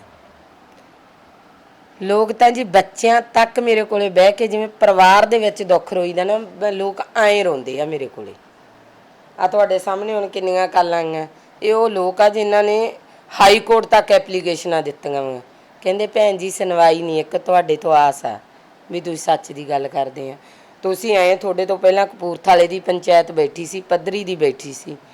ਇਹ ਲੋਕ ਮੇਰੇ ਘਰੇ ਕੀ ਲੈਣ ਆਉਂਦੇ? ਕੋਈ ਮੈਂ ਇਹਨਾਂ ਨੂੰ ਪੈਸਾ ਦਿੰਨੀ ਆ, ਕੋਈ ਮੈਂ ਇਹਨਾਂ ਲੋਕਾਂ ਤੋਂ ਕੁਝ ਲੈਣੀ ਆ। ਸਿਰਫ ਇਹਨਾਂ ਲੋਕਾਂ ਨੂੰ ਇਹ ਹੈ ਵੀ ਇਹ ਕੁੜੀ ਇਨਸਾਫ ਪਸੰਦ ਆ, ਸੱਚ ਦੀ ਗੱਲ ਕਰਦੀ ਆ। ਸੱਚ ਆ ਜਿਹੜਾ, ਉਹਨੂੰ ਦਬਾਇਆ ਜ਼ਰੂਰ ਜਾ ਸਕਦਾ। ਇਹ ਨਹੀਂ, ਸੂਰਜ ਆ ਤੜਕੇ ਕਿੰਨੀ ਕਾਲ ਨਾ ਕਾਲ ਕੇ ਚੜ੍ਹਦਾ, ਪਰ ਉਹ ਚੜ੍ਹਨੋਂ ਤਾਂ ਨਹੀਂ ਨਾ ਰਹਿੰਦਾ, ਚੜ੍ਹਦਾ ਨਾ, ਦਬਾਇਆ ਵੀ ਜਾਂਦਾ। ਕਦੇ ਬੱਦਲ ਆ ਗਏ, ਕਦੇ ਧੁੰਦ ਆ ਗਈ, ਕਦੇ ਮੌਸਮ ਦੀ ਬੇਰੁਖੀ ਆ ਗਈ, ਪਰ ਉਹ ਚੜ੍ਹਦਾ। ਠੀਕ ਹੈ ਨਾ। ਸੋ ਇਹਨਾਂ ਲੋਕਾਂ ਨਾਲ ਮੈਨੂੰ ਕੋਈ ਬਹੁਤਾ ਇਹਨਾਂ ਦਾ ਫਰਕ ਨਹੀਂ ਪੈਂਦਾ ਗਾ। ਪੰਜਾਬ ਦੇ ਵਿੱਚ ਵੋਟਾਂ ਆ ਰਹੀਆਂ ਨੇ, ਆਖਰੀ ਸਵਾਲ ਆ ਮੇਰਾ, 22 ਦੀਆਂ ਵੋਟਾਂ। ਬਹੁਤ ਲੋਕ ਤੁਹਾਡੇ ਇਹ ਕਹਿੰਦੇ ਆ ਵੀ ਰਮਨਦੀਪ ਕੌਰ ਮਰਖਾਈ ਕਿਸੇ ਨਾ ਕਿਸੇ ਰਾਜਨੀਤਿਕ ਪਾਰਟੀ ਤੋਂ ਟਿਕਟ ਲਏਗੀ, ਜ਼ਰੂਰ ਉੱਠੇਗੀ ਵੋਟਾਂ 'ਚ। ਕਿਤੇ ਨਾ ਕਿਤੇ ਰਾਜਨੀਤਿਕ ਤੌਰ ਦੇ ਉੱਤੇ ਆਉਣ ਦਾ ਇਰਾਦਾ ਹੈ ਰਮਨਦੀਪ ਕੌਰ ਦਾ? ਪਹਿਲੀ ਗੱਲ ਤਾਂ ਜੀ, ਇਹ ਜਿਹੜੇ ਲੋਕ ਕਮੈਂਟ ਕਰਦੇ ਆ ਨਾ, ਇਹ ਇਹਨਾਂ ਦੇ ਆਈਟੀ ਸੈੱਲ ਬਣੇ ਹੋਏ ਆ। ਇਹ ਤਾਂ ਸਿਰਫ ਮੈਨੂੰ ਟੋਂਦੇ ਆ ਵੀ ਇਹ ਕਿੱਥੇ ਜੇ ਖੜੀ ਹੈ। ਆਉਂਗੇ ਕਿ ਨਹੀਂ ਆਉਂਗੇ, ਇਰਾਦਾ ਦੱਸੋ, ਇਰਾਦਾ ਕੀ ਹੈ ਤੁਹਾਡਾ? ਕਿਤੇ ਸੋਚਿਆ ਖਿਆਲ ਵਿੱਚ ਇਹ ਗੱਲ? ਜੇ ਤਾਂ ਮੈਂ ਤੁਹਾਨੂੰ, ਤੁਸੀਂ ਮੈਨੂੰ ਸਵਾਲ ਕੀਤਾ, ਮੈਂ ਤੁਹਾਨੂੰ ਇੱਕ ਮੀਡੀਆ ਨੂੰ ਸਵਾਲ ਕਰ ਦਿੰਦੀ ਆ। ਜੇ ਤਾਂ ਮੀਡੀਆ ਚਾਹਵੇ ਵੀ ਸਾਰੀ ਲੀਡਰਸ਼ਿਪ ਖਤਮ ਕਰਕੇ ਆਮ ਲੋਕਾਂ ਨੂੰ ਅੱਗੇ ਲੈ ਆਉਂਦੇ ਆ, ਤਾਂ ਰਮਨਦੀਪ ਕੌਰ ਆ ਜਾਂਦੀ ਹੈ। ਰਾਜਨੀਤੀ ਬਿਲਕੁਲ ਪੈਸੇ ਦੀ ਤੇ ਗੰਦੇ ਤੇ ਘਟੀਆ ਦੀ ਰਹਿ ਗਈ ਆ। ਮਾਫ ਕਰਨਾ, ਇਹ ਲਫ਼ਜ਼ ਮੈਨੂੰ ਵਰਤਣੇ ਨਹੀਂ ਸੀ ਚਾਹੀਦੇ। ਪੰਜੇ ਉਂਗਲਾਂ ਬਰਾਬਰ ਨਹੀਂ, ਸਾਰੇ ਇੱਕੋ ਜਿਹੇ ਨਹੀਂ, ਕਈ ਇਮਾਨਦਾਰ ਲੀਡਰ ਵੀ ਆ।